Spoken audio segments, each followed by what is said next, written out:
बिस्मिल्लाहिर्रहमानिर्रहीम बोल के बेटा स्टार्ट करते हैं। तो हम अकाउंटिंग प्रोसेस को बेटा देख रहे थे।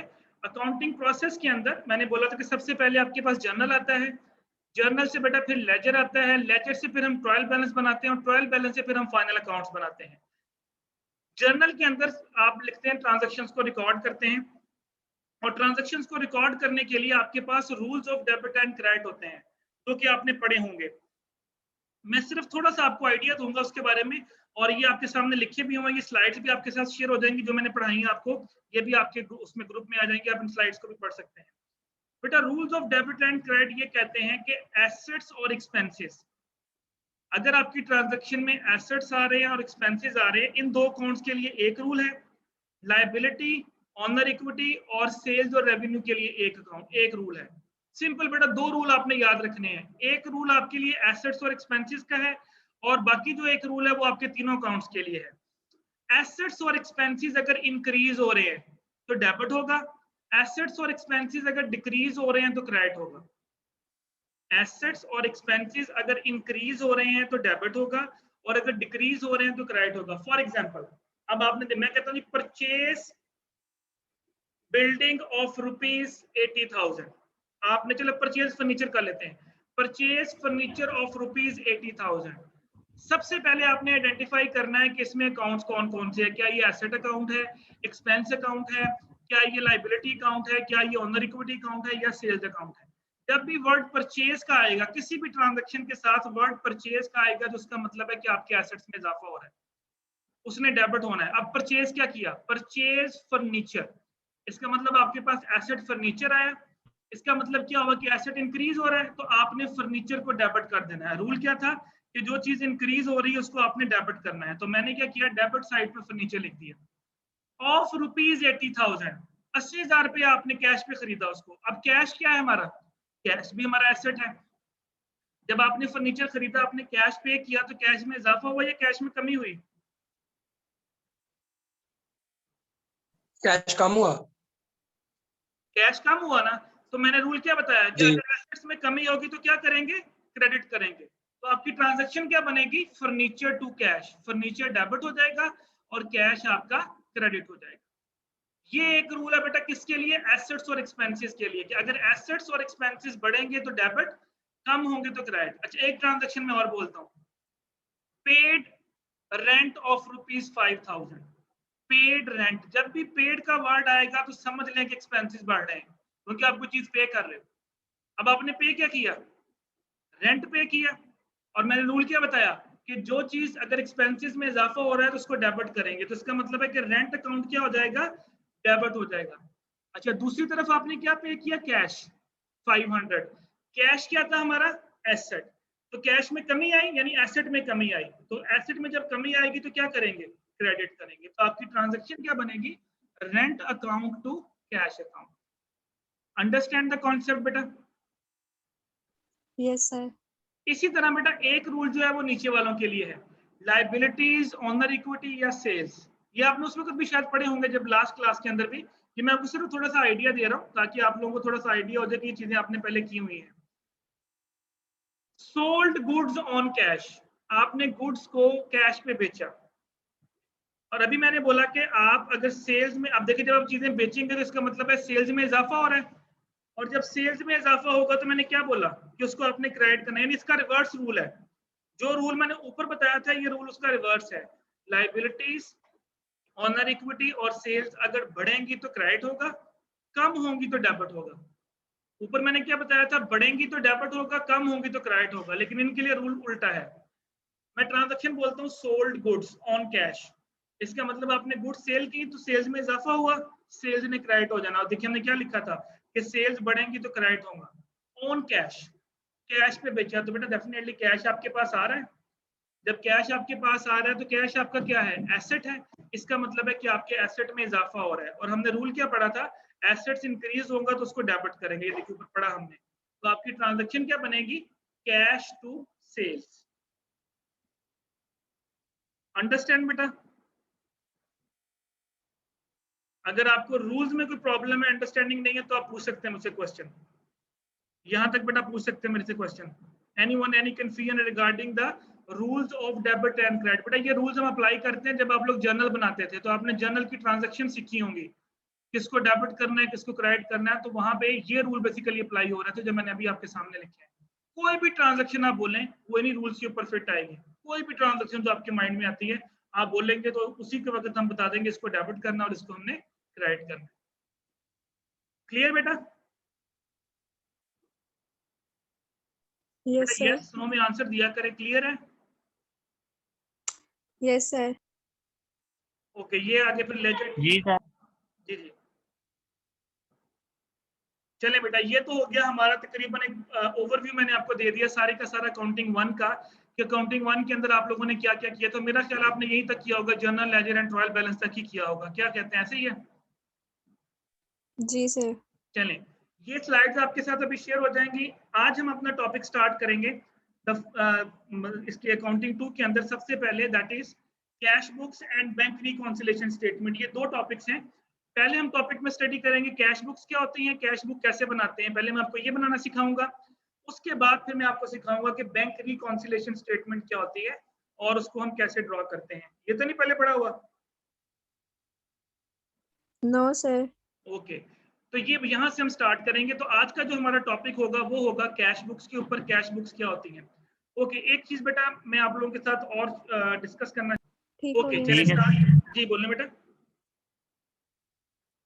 कुछ पूछना चाह रहे हैं तो बोलें। नहीं सर, मैंने कहा ठीक है। ओके, अब आते हैं बेटा कैश बुक्स। कैश बुक्स क्या होती हैं? कैश बुक्स बेटा वो बुक्स होती है जिसमें सिर्फ और सिर्फ we are recording only cash transactions. Cash book आपको सिर्फ और सिर्फ कैश इनफ्लोज और कैश। बोलें बेटा। सर वो क्लास के बच्चे कह रहे हैं कि लिंक से ज्वाइन नहीं हो रही क्लास। लिंक के साथ क्लास जो बेटा सभी ने ज्वाइन की तो हुई है, आपके सामने 14 मेंबर ज्वाइन ही है, क्यों नहीं ज्वाइन हो रही? उन्हें बोले अब आइए रिक्वेस्ट किसी की। मैसेज आ रहा है कि सर ऐड नहीं कर रहे, और एक बच्चा वो कह रहा है कि हमारी क्लास नहीं ज्वाइन हो रही। तो बेटा ये जो 15 लोग बैठे हैं ये कैसे ज्वाइन कर गए? आप लोग जो क्लास ले रहे हैं आपने कोई खास लिंक से ज्वाइन की है क्लास? आपने भी उसी लिंक से ज्वाइन की है ना? उन्हें बोले कि लिंक पे सेंड करें, जो मुझे पास रिक्वेस्ट आती जा रही है मैं एडमिट करता जा रहा हूँ। अभी आ रही है रिक्वेस्ट, देखिए जिन जिन की रिक्वेस्ट आ रही है वो अभी ज्वाइन होते जा रहे हैं दोबारा। ओके, पहले कैश बुक्स के बारे में थोड़ा सा डिस्कस कर लेते हैं कि कैश बुक्स होती क्या है। कैश बुक्स बेटा वो बुक्स होती हैं जिसमें आपको इंफॉर्मेशन मिलेगी regarding the cash transactions only. Only cash transactions are return. अगर कोई ऐसी ट्रांजैक्शन आ जाती है जिसमें आपने कोई चीज उधार पे बेची है या उधार पे खरीदी है, उन ट्रांजैक्शंस को हम कैश बुक में रिकॉर्ड नहीं करेंगे। ये जो मैं पॉइंट्स बोल रहा हूँ these are very very important. Students बाज दफा ट्रांजैक्शन पास करते हुए यही गलती करते हैं, उसको कहीं ना कहीं पे लिख देते हैं। कैश बुक्स के अंदर सिर्फ और सिर्फ वो ट्रांजैक्शंस लिखी जाएंगी जो कैश के ऊपर टेक प्लेस होंगी। इस वजह से जब आप कैश बुक्स को ओपन करेंगे तो कैश बुक आपको किस किस्म की इंफॉर्मेशन देंगी? कैश इनफ्लोज की और कैश आउटफ्लोज की। फॉर एग्जांपल आपने एक महीने की ट्रांजैक्शंस पास की, आप ये देखना चाहते हैं कि इस पूरे महीने के अंदर मेरे पास कितना पैसा इन हुआ, कितना पैसा आउट हुआ। तो एंडिंग बैलेंस जो होगा कैश बुक का वो आपको बता देगा जी कितना पैसा इन हुआ और इतना पैसा आपका आउट हुआ। तो अगर आप एक लुक के अंदर अपने पैसे की देखना चाह रहे हैं कि ट्रांजैक्शन, सिर्फ कैश की ट्रांजैक्शन देखना चाह रहे हैं कि कितना कैश मैंने पे किया, किसी को कितना पैसा मैंने किसी से रिसीव किया, तो जो कैश बुक्स हैं बेटा ये आपको हेल्प आउट करेंगे कि उस डाटा को चेक करने के लिए। अब क्वेश्चन ये है कि कैश बुक्स के अंदर हम डाटा रिकॉर्ड कैसे करते हैं, उसके बारे में मैं आपको थोड़ा सा बताऊंगा। ये बाकी मैंने आपको थोड़ा सा बता दिया इसमें क्या चीजें होती हैं, और एक दो चीजें मैं आपको और इसके अंदर बताऊंगा, वो पहले हम डिस्कस कर लेते हैं। उसके बाद फिर मैं आपको कैश बुक्स की टाइप्स की तरफ लेके जाऊंगा। 3 तरह की हम कैश बुक्स बनाना सीखेंगे, single column, 2 column and 3 column cash books.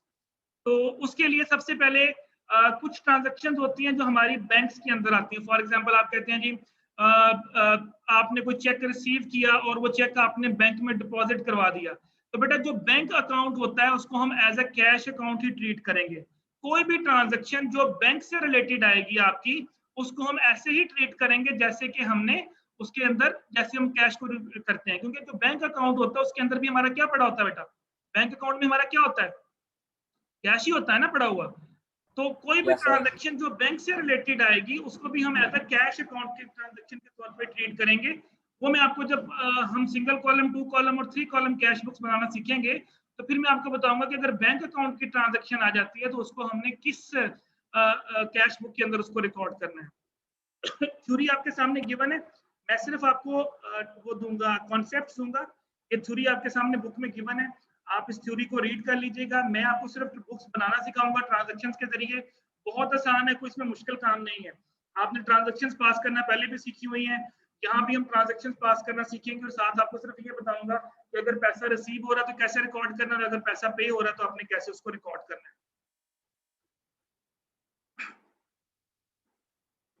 Okay जी, ये है बेटा हमारे पास specimen of cash book column. ये बेटा आपके पास एक फॉर्मेट है, इसको हम बोलेंगे सिंगल कॉलम कैश बुक। मैं आपको सामने यहाँ पे लिख भी देता हूँ। कैश बुक की बेटा हम 3 टाइप्स पढ़ेंगे। फर्स्ट टाइप होगी हमारे पास सिंगल कॉलम कैश बुक,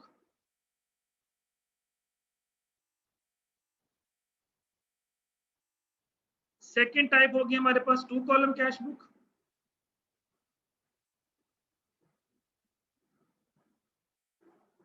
और थर्ड टाइप हमारे पास होगी 3 कॉलम कैश बुक।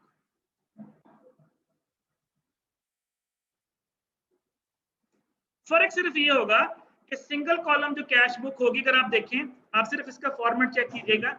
पहले है date, then particulars, then voucher number, then ledger folio और अमाउंट। ये 5 कॉलम इस तरफ है लेफ्ट साइड पे, इसी तरह date, particulars, voucher number, ledger folio और अमाउंट। 5 कॉलम आपकी डेबिट साइड पे, लेफ्ट साइड आपकी डेबिट साइड है, देखिए ऊपर लिखा भी हुआ है, लेफ्ट साइड आपकी डेबिट साइड है और राइट साइड आपकी क्रेडिट साइड है। वाउचर नंबर, जो आप अगर किसी को वाउचर काट के देते हैं, तो जो आप रसीद काट के देते हैं उसके ऊपर एक नंबर लिखा होता है, उसको वाउचर नंबर कहते हैं। अगर वो ट्रांजैक्शन में वाउचर नंबर गिवन होगा तो वो हम लिख लेंगे।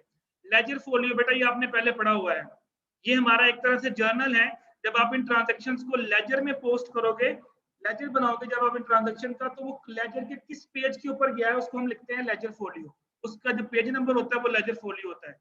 फॉर एग्जाम्पल मैं कहता हूँ जी कि ये जो पहली ट्रांजैक्शन है, ये लेजर के जो खाता है उसके पेज नंबर 7 पे है, तो यहाँ पे लिख देंगे 7, यानी कि ये ट्रांजैक्शन पेज नंबर 7 पे आपको जाके मिलेगी। तो लेजर फोलियो तो पहले पढ़ा हुआ है ना आपने?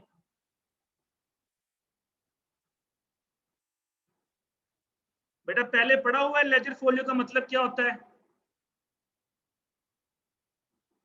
जी सर पढ़ा हुआ है लेकिन आप लोग मुझे आंसर क्यों नहीं करते इतनी जल्दी? मैं आपसे एक क्वेश्चन पूछ रहा हूँ, उसको यस और नो में आंसर किया करें। अब ये जो मैंने आपके सामने, ये जो आपके सामने स्पेसिमेन है, लेकिन वो नेट की वजह से थोड़ा स्लो हो जाता है। ओके चलें, तो आपके सामने ये जो स्पेसिमेन है, this is a single column cash book. Single column cash book के अंदर अगर आप देखें तो सिर्फ और सिर्फ इसमें एक अमाउंट कॉलम आ रहा है, विच इज कॉल्ड अमाउंट। ये देखें अमाउंट, ये कैश की अमाउंट लिखनी है यहाँ पे, इसको बोलेंगे सिंगल कॉलम कैश बुक। अच्छा, मैं आपको सिर्फ अब स्पेसिमेन समझा रहा हूँ, उसके बाद ट्रांजैक्शन बाद में सीखते हैं। 2 कॉलम कैश बुक में क्या होगा? 2 कॉलम कैश बुक में इस अमाउंट के साथ एक कॉलम का हम और इजाफा कर देंगे, और वो कॉलम हो जाएगा आपका bank account. 3 column cash book के अंदर हम बैंक अकाउंट भी कॉलम ऐड कर देंगे, कैश का कॉलम भी ऐड कर देंगे, और एक डिस्काउंट का कॉलम ऐड कर देंगे। अगर आपको याद हो तो मैंने आपको बताया था कैश डिस्काउंट होता है और एक ट्रेड डिस्काउंट होता है। मैंने आपको ये लास्ट क्लास के अंदर भी बताया था कैश डिस्काउंट क्या होता है और ट्रेड डिस्काउंट क्या होता है, ये पढ़ा ना हम लोगों ने पहले? जी सर। क्या होता है चलें बताएं जरा, ट्रेड डिस्काउंट और कैश डिस्काउंट में क्या फर्क होता है?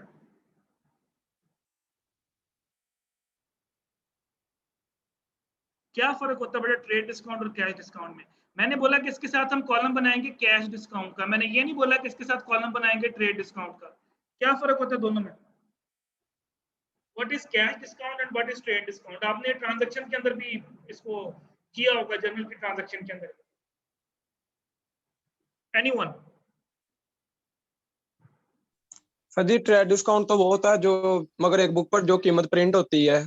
हाँ हाँ सर अगर जो भी कीमत प्रिंट होती है 120 रुपए, अगर हम 20 रुपए लेस लेते हैं और उससे वो 20 रुपए हमारा ट्रेड डिस्काउंट है। जाती की तोटी कैसे हैं? ठीक है,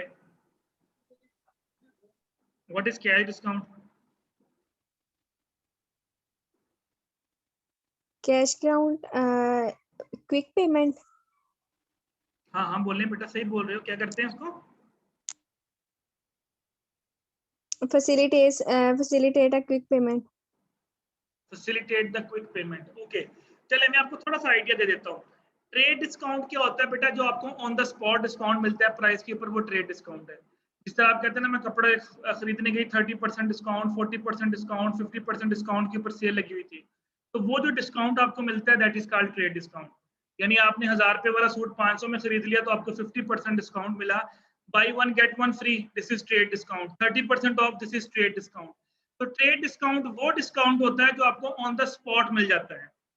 कैश डिस्काउंट बेसिकली क्या होता है? कैश डिस्काउंट आपको मिलता है ऑन अर्ली पेमेंट्स और अर्ली रिसीविंग के ऊपर। यानी आपने किसी बंदे को 5000 रुपए की चीजें उधार पे दी और उसे आपने कहा कि 30 डेज के बाद मुझे पैसे दे देना। अब आपने उसे ये भी साथ में कहा कि अगर तुम 10 दिन के बाद पैसे दोगे तो मुझे 5000 की बजाय 4000 दे देना। अब ये जो 4000 वो आपको 10 दिन के बाद अगर पेमेंट कर दे तो आप उसको 1000 रुपया छोड़ रहे हो। वो 1000 रुपया जो आपने उसको छोड़ा उसको बोलते हैं कैश डिस्काउंट। और जो कैश डिस्काउंट होता है इसको खाते में लिखना जरूरी होता है। ट्रेड डिस्काउंट को खाते में लिखना जरूरी नहीं होता। फॉर एग्जांपल आप सूट लेने गए 1000 रुपए का, आपने वहां पे पे किया 500, तो आपने खाते में आके लिखना जी मैंने 500 रुपए का सूट लिया। वो जो मैंने अभी आपको कॉस्ट कॉन्सेप्ट बताया था कि जितना आप पे करके आए आप सिर्फ आए खाते में उतना ही लिख दो। लेकिन अब आपने खाते में लिखा था पहले ये 30 दिन पहले जी 5000 मैंने मिस्टर अली से लेना है 30 दिन के बाद। मिस्टर अली के खाते में आपने 5000 लिखा हुआ है, लेकिन आपने मिस्टर अली को यह भी कहा कि अगर तुम 10 दिन के बाद मुझे पैसे दे दो तो 4000 दे देना। मिस्टर अली 10 दिन के बाद आपको पैसे देने आ गया। अब आपने मिस्टर अली का खाता क्लोज करना है। खाते में कितने लिखे हुए हैं? 5000, लेकिन उसने दिए कितने? 4000। अब 1000 रुपए के खाते में डिफरेंस है, वो खाते का डिफरेंस आपने क्लियर करना है। उस डिफरेंस को क्लियर करने के लिए आप साथ में यहाँ पे लिखोगे डिस्काउंट का वर्ड लिखोगे और साथ में लिखोगे 1000। अब ये 5000 इक्वल टू 5000 होगा और उसका खाता क्लोज हो जाएगा। कैश डिस्काउंट को जर्नल के अंदर लिखना जरूरी होता है, ट्रेड डिस्काउंट को जर्नल के अंदर लिखना जरूरी नहीं होता। कैश डिस्काउंट बेसिकली हम लोगों को देते हैं ताकि वो हमें जल्दी पेमेंट दे दें, या हम पहले वक्त से पहले पेमेंट करते हैं ताकि हमें कुछ बचत हो जाए। अगर आप डिस्काउंट दे रहे हैं उसको बोलते हैं डिस्काउंट अलाउ करना, और जो डिस्काउंट अलाउ होता है वो आपके लिए एक्सपेंस है। आसान अल्फाज में अगर आप डिस्काउंट दे रहे हैं तो एक्सपेंस है, और अगर आप डिस्काउंट रिसीव कर रहे हैं तो आपके लिए इनकम है। और उसको ऐसे ट्रीट करना है जैसे मैंने आपको rules of debit and credit में बताया था। अगर डिस्काउंट दे रहे हैं तो एक्सपेंस है तो डेबिट होगा, अगर डिस्काउंट ले रहे हैं तो वो रेवेन्यू है, और रेवेन्यू जब बढ़ते हैं तो उसको क्रेडिट करते हैं। वो चले मैं आपको बाद में सिखा भी दूंगा। तो फिलहाल ये ध्यान में रखें कि ट्रेड डिस्काउंट वो डिस्काउंट होता है जो आपको ऑन द स्पॉट प्राइस के ऊपर मिलता है, और कैश डिस्काउंट वो डिस्काउंट होता है जो आपको अर्ली पेमेंट या अर्ली रिसीविंग के ऊपर मिलेगा। अंडरस्टैंड बेटा? सर जी जी पूछें। अब जैसे कि अगर हम एक ही दुकान से 10,000 की शॉपिंग करते हैं तो वो अपनी खुशी से हमें कहता है कि चले 10,000 का बिल बना है और वो हमें कहेगा चलिए आप हमें 9,000 दे दें, 1000 का हमें उसने डिस्काउंट दे दिया, तो क्या ये भी कैश डिस्काउंट होगा? नो ट्रेड डिस्काउंट बेटा जब आपने कैश पे कर दिया। हाँ अगर वो आपको उधार पे दे रहा है, देखिए मैं कह रहा हूँ अर्ली पेमेंट और अर्ली रिसीविंग, कैश डिस्काउंट का कॉन्सेप्ट ही उधार पे है। अगर उसने ऑन द स्पॉट आपको 10,000 में से 9,000 ले लिया तो इसका मतलब है ट्रेड डिस्काउंट है। अब देखिए आप सूट लेने जाते हैं, वो आपको 30% ऑफ कर देते हैं, पैसे तो आप सूट के दे उसी वक्त, तो वो भी ट्रेड डिस्काउंट है। कैश डिस्काउंट का कॉन्सेप्ट ये है कि उस बंदे ने आपको 10,000 की चीजें उधार पे उठा दी, आप ले आए, पैसे नहीं दे के आए, आपने खाते में आके लिख लिया 10,000। उस बंदे ने फोन किया कि यार तुम्हें मैंने 30 दिन के लिए दिए थे, तुम ऐसे करो कि मुझे 10 दिन बाद पैसे दे दो, तो 10 की बजाय 9,000 दे जाना। Then that concept is called cash discount. Okay sir. On the spot buy one get one free, चलें ये कर लें।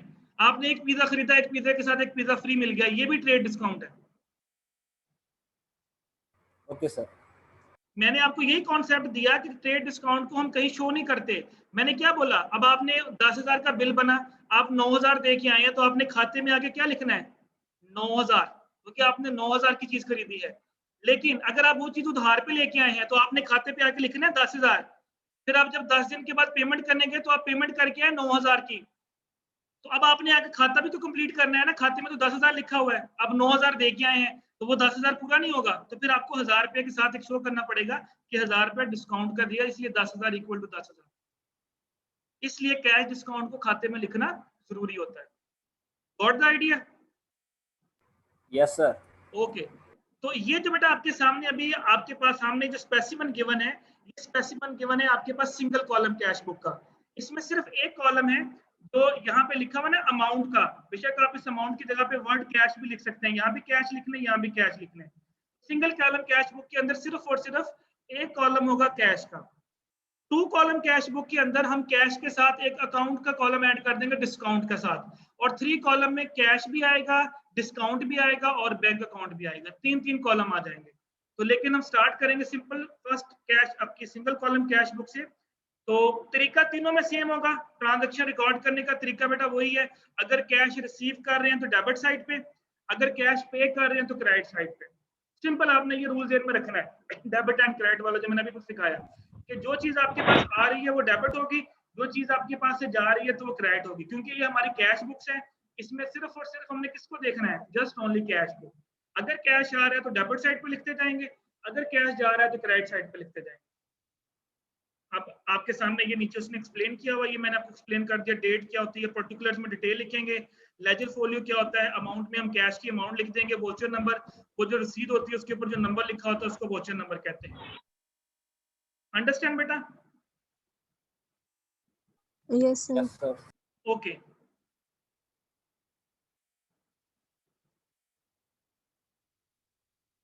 मैं सिर्फ कुछ ट्रांजैक्शंस की तरफ जाना चाह रहा हूं ताकि मैं आप लोगों को थोड़ा सा ट्रांजैक्शंस के बारे में बताऊं।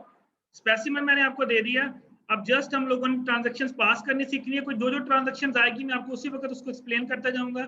इसको आपने किस तरह से डेबिट साइड पे लिखना है, किस तरह से क्रेडिट साइड पे लिखना है। वो यहाँ पे बैंक ट्रांजैक्शंस को भी डील कर रहा है। बैंक ट्रांजैक्शन में आपको उस वक्त सिखाऊंगा जब हम लोग 3 कॉलम कैश बुक में जाएंगे, तो वहां पे मैं आपको बताऊंगा कि कैसे। ये देखिए आपके पास कैश बुक्स की 3 टाइप्स हैं, सिंपल और single column cash book, double और 2 कॉलम कैश बुक, 3 और ट्रिपल कॉलम कैश बुक। तो सिंपल और सिंगल कॉलम कैश बुक क्या होती है मैंने आपको बता दिया, ऐसी कैश बुक जिसमें सिर्फ और सिर्फ आपके पास क्या होगा, एक कॉलम होगा with the name of cash. ये आपके सामने ये स्पेसिमेन भी गिवन है, ये देखिए, ये अभी स्पेसिमेन आपने ऊपर देखा था। अच्छा, अब मैं आपको थोड़ा सा बताता हूँ कि इसमें ट्रांजैक्शंस कैसे पास होने। ये देखिए आपके सामने ट्रांजैक्शन नंबर 1 है। अभी हम सिंगल कॉलम कैश बुक करने लगे हैं और उसके अंदर ट्रांजैक्शंस कैसे पास करनी। It's a very simple one, कोई इसमें मुश्किल नहीं है। Mister Jamil started business with cash 1 lakh. अच्छा, अगर आपने इसको जर्नल में एंट्री पास करनी होती तो जर्नल की एंट्री क्या बननी थी, जर्नल तो पढ़ के आए आप लोग। Mister Jamil started business with cash ₹1 lakh, क्या एंट्री क्या बननी है? Cash debit, mister Jamil credit. Mister Jamil जो है वो ओनर इक्विटी होती है, ठीक है। तो आपने करना owner equity cash to capital कर लेते हैं या कैश टू ओनर इक्विटी कर लेते हैं, ये पास होगा ना। यानी कैश क्या हो रहा है, डेबिट हो रहा है। अब यहाँ पे भी देखिए क्योंकि हम कैश बुक को डील कर रहे हैं तो मैं क्या करूंगा, यहाँ पे देखिए उसने क्या किया। अब नीचे में पहली ट्रांजैक्शन आपको बुक में रिकॉर्ड कर रहा हूँ, ये देखें। उसने लेफ्ट साइड के ऊपर लिखा कि कैपिटल अकाउंट को उसने यहाँ पे लिखा, क्योंकि कैश किसकी वजह से डेबिट हो रहा है, कैपिटल की वजह से डेबिट हो रहा है। और यहाँ पे देखिए उसने क्या लिखा, 1 लाख लिख दिया। तो ये ट्रांजैक्शन किस साइड पे रिकॉर्ड होगी, लेफ्ट साइड पे रिकॉर्ड होगी। कैश डेबिट हो रहा था ना, कैश टू कैपिटल ट्रांजैक्शन आपने बोली, तो कैश डेबिट हो रहा है तो मैंने यहाँ पे डेबिट साइड के ऊपर लिख दिया 1 लाख। किसकी वजह से डेबिट हो रहा है, कैपिटल की वजह से डेबिट हो रहा है, तो यहाँ पे देखिए कैपिटल का लिख दिया। तो ये पहली ट्रांजैक्शन आपकी पास होगी कैश बुक के अंदर। ओके, सेकंड ट्रांजैक्शन देखें, purchase goods for cash. Goods purchase की गई कैश के, तो कैश आएगा या कैश जाएगा? आप कैश जाएगा। कैश जाएगा। जब कैश जाता है तो डेबिट करते हैं या क्रेडिट करते हैं? क्रेडिट करते हैं। क्रेडिट करते हैं। तो आपने क्रेडिट साइड पे जाके क्या करना है, 70,000 लिख देना है। और किसकी वजह से क्रेडिट हो रहा है, गुड्स की वजह से। और आपको पता है गुड्स के लिए हम क्या वर्ड यूज करते हैं, परचेजेस का। तो ये देखें राइट साइड के ऊपर जाके लिखा 70,000 रुपया और यहाँ पे क्या लिख दिया, परचेजेस। यहाँ पे गुड्स भी लिख सकते हैं, गुड्स अकाउंट भी लिख सकते हैं, कोई इशू नहीं है। लेकिन गुड्स अकाउंट के लिए अकाउंटिंग के अंदर जब भी परचेजेस गुड्स का वर्ड आएगा उसके लिए तो हम अकाउंट का वर्ड यूज करते हैं, वो परचेजेस का अकाउंट होता है। अंडरस्टैंड बेटा? Yes sir. इन 2 ट्रांजैक्शन में कोई problem? No sir. Okay, third transaction देखें। मैं सिर्फ आपको यहाँ, आपने सिर्फ इसमें लिखते जाना है, बैलेंस हम एंड पे करेंगे जाके। Okay, paid for stationery, payment हो रही है, कैश जा रहा है या कैश आ रहा है? कैश जा रहा है सर। जा रहा है इस सर। साइड पे लिखेंगे 1000 रुपया, क्रेडिट वाली साइड। किसकी वजह से जा रहा है? सर स्टेशनरी की साइड वजह से। तो यहाँ पे हम लिखेंगे, देखिएगा क्रेडिट साइड के ऊपर लिखा स्टेशनरी, ये देखें स्टेशनरी अकाउंट, और यहाँ पे क्या लिख दिया 1000। और डेट डालते जाइएगा, जो भी डेट, जिस डेट की ट्रांजैक्शन है वो डेट आप यहाँ पे साइड पे डाल सकते हैं। ठीक हो गया? जी सर। Yes sir. ओके, इसी तरह से आप ट्रांजैक्शन देखते जाएं। अब ये देखें, सोल्ड गुड्स फॉर कैश, चीजें बेची गई 40,000 की, तो पैसा आया या पैसा गया? सर आया सर। किस साइड पे आएगा? डेबिट वाली साइड पे सर। डेबिट डेबिट साइड पे। साइड पे। किसकी वजह से आया? सेल्स की वजह से। तो ये देखें यहाँ पे लिखा उसने ये जो सेल्स। गुड्स की वजह से। जी, सोल्ड गुड्स की जी। बेटा मतलब होता है सेल्स। जब भी सोल्ड का वर्ड आएगा तो ओके। सेल्स का अकाउंट होता है, उसको सेल्स बोलते हैं। तो ये देखें सेल्स अकाउंट आपका ओके सर। 40,000। और मेरा ख्याल है कि बाकी ट्रांजैक्शन में कोई प्रॉब्लम नहीं होनी चाहिए। चले मैं फिर भी पढ़ देता हूँ आपके लिए। पेड फॉर ट्रेड एक्सपेंसेस,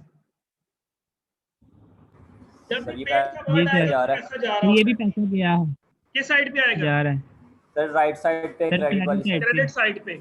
और किसकी वजह से? Trade expense. तो वहां पे लिख दें ट्रेड एक्सपेंस और लिख दें 1000 रुपया। अच्छा, अगेन सोल्ड गुड्स आ गया, वही वाली ऊपर वाली ट्रांजैक्शन। अच्छा, received cash from mister Aaraf. Mister Aaraf से पैसा रिसीव किए, तो पैसा आ रहा है जी, डेबिट साइड पे जाएगा। जी सर। ओके, और डेबिट साइड पे जाके मिस्टर आरफ और की वजह से उसको लिख देंगे। Okay, paid cash to mister Qadir, पैसे दिए जा रहे हैं तो क्रेडिट साइड पे आ जाएगा।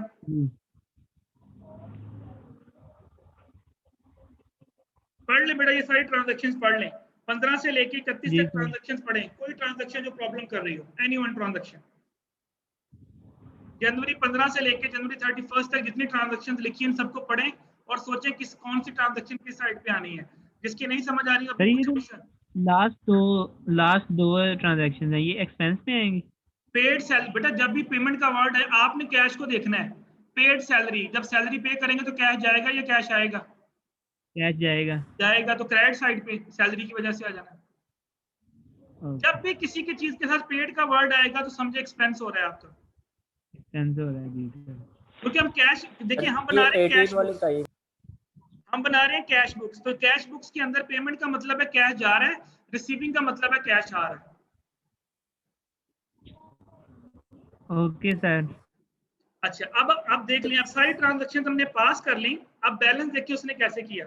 ये सारी की सारी ट्रांजैक्शन आपके पास आ गई, एंड पे जाके आपने इसका बैलेंस करना है। तो ये देखिए उसने बैलेंस कैसे किया। लेफ्ट साइड के ऊपर जो बैलेंस है वो आया आपके पास, ये देखें कितना आया जी, ये आप चेक कर लें। मैं पहले ट्रांजैक्शन बोल देता हूँ। 1 लाख ये है, 40,000 ये है, 1,40,000, 10 50, 1 50 हो गया और 50 2 लाख। तो लेफ्ट साइड पे आपका बैलेंस आ गया 2 लाख। तो आपने यहाँ पे लिख देना है 2 लाख। जो बैलेंस लेफ्ट साइड पे हो वही बैलेंस बेटा आपके पास राइट साइड पे भी होना चाहिए। तो 2 लाख ही बैलेंस यहाँ पे आना चाहिए। अब देखना ये है कि इधर बैलेंस 2 लाख है या नहीं है। तो ये देखें, अब आपने इस साइड को पढ़ना शुरू कर देना है। 70,000 प्लस 1,000 प्लस 1,000, 10,000, 3,000, 20,000। तो ये जो बैलेंस है ये आपका 2 लाख नहीं बनेगा। जितना ये बैलेंस बनेगा 2 लाख में से आपने इसको माइनस कर देना है। यानी 2 लाख में से आपने ये सारे बैलेंसेस माइनस कर देंगे। तो ये देखिए यहाँ पे क्या लिखा है, बैलेंस कैरीड ऑन 86,500। ये बेटा 86,500 हमने अपनी तरफ से ऐड किया है बैलेंस इक्वल करने के लिए। दूसरे अल्फाज में ये कह लें कि ये आपके पास रिसीविंग है, ये आपके पास पेमेंट्स है।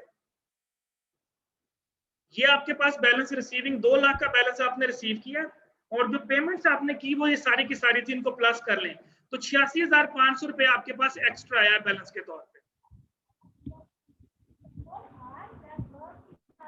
ये बेटा आपने वहां पे बैलेंस सर फिर रिपीट कर दे, समझ नहीं आई। ओके, पहले तो आपने देखना है दोनों साइडों में से कौन सी साइड बड़ी है। दोनों साइडों का आपने बैलेंस पहले करना है। लेफ्ट साइड का बैलेंस आपको बड़ा नजर आया तो यहाँ पे मैंने लिख दिया 2 लाख। जो बैलेंस लेफ्ट साइड पे है वही बैलेंस आपने राइट साइड पे लिख देना 2 लाख। ठीक है, अब इस 2 लाख में से ये जितनी अमाउंट आपने ऊपर लिखी हुई है ये देखिए, अब चेक कीजिएगा, मैं आपको बता देता हूँ। 70,000 जमा 1,000 कितना हो गया, 71, 72, 81,000, 84,000, 84 में 20 ऐड करें 104, 104 में 2 ऐड करें 106, 1,06,000 का बैलेंस बना। 1,06,000 और 5 ही ऐड कर लें 1,11,000 हो गया, 1,12,500 हो गया। यहाँ पे आ गया 1,500 और ऐड करें तो ये बनेगा 1,12,500। लेकिन करना कितना है बैलेंस पूरा, 2 लाख पूरा करना है। तो आपने सिंपल ये करना है कि इस 2 लाख में से 1,12,500 आप माइनस कर दें, तो जो रिमेनिंग बैलेंस बचेगा वो यहाँ पे लिख देना है बैलेंस कैरिड ऑन CD 86,500 बने, करके देख लें। जब ये 86,500 यहाँ पे लिखेंगे तो ये बैलेंस इक्वल हो जाएगा दोनों साइडों पे। आसान अल्फाज में ये समझ लें कि आपने 2 लाख रुपया रिसीव किया है, 1,12,000 की आपने पेमेंट्स की हैं, ये 86,500 जो है ये कैश आपके पास एक्स्ट्रा पड़ा हुआ, तो ये देखें आपका ये बैलेंस उसने BD यहाँ पे लिखा हुआ 86,500, ये अगले साल का ओपनिंग बैलेंस बन जाएगा जी 86,500 हमारे खाते में पड़ा हुआ। जो साइड बड़ी होगी उसका बैलेंस दोनों साइडों पे आएगा। अगर आपकी राइट साइड बड़ी होती तो मैं बैलेंस को यहाँ पे एडजस्ट करता इस साइड पे। 2 लाख बेटा यहाँ पे था लेफ्ट साइड पे, वही 2 लाख राइट साइड पे आना चाहिए। अब आपने क्या किया, इस 2 लाख में से जितने ये ऊपर अमाउंट्स आपने पे किए उन सबको माइनस कर दें, जो रिमेनिंग बैलेंस बचेगा उसको यहाँ लिख दें। ये देखिए 86,500, ये इसको लिखेंगे बैलेंस CD। बैलेंस CD का मतलब होता है कैरी डाउन। कैरी डाउन का मतलब होता है कि जो हमने खुद कैरी किया है। अब यहाँ पे यही 86,000, यहाँ पे देखिए मैंने क्या लिखा है बैलेंस BD। BD का मतलब होता है ब्रॉड डाउन, यानी ये पिछले साल का बैलेंस अगले साल का ओपनिंग बैलेंस बन जाएगा। अब अगले साल जब मैं खाता बनाऊंगा तो पहले ही 86,500 मेरे खाते में पड़ा होगा, इसके बाद मैं ट्रांजैक्शन इसके नीचे लिखनी शुरू करूंगा। Got the idea? Yes sir. Yes sir. समझ आ गई? This is called single column cash book बेटा। मेरा नहीं ख्याल कि इसमें बनाने में कोई प्रॉब्लम होनी चाहिए आपको। बना लेंगे? जी सर। चलें, अभी आपकी वीडियो भी एंड हो रही है, हम यहीं पे स्टॉप करते हैं। नेक्स्ट क्लास के अंदर हम 2 कॉलम और 3 कॉलम कैश बुक दोनों बनानी सीखेंगे। फर्क सिर्फ ये होगा उसमें एक कॉलम और ऐड हो जाएगा कि डिस्काउंट को कैसे ट्रीट करना और बैंक अकाउंट को कैसे ट्रीट करना, वो मैं आपको सिखाऊंगा। और उसके बाद टॉपिक हमारा यहाँ तक नेक्स्ट क्लास भी अभी होनी है सर? नहीं बस बेटा वो बाद में होगी। 2 दफा मैं लिया करूंगा क्लास। अभी आपकी ना मंडे वाले दिन जो है 2 दफा हम उसकी क्लास लिया करें।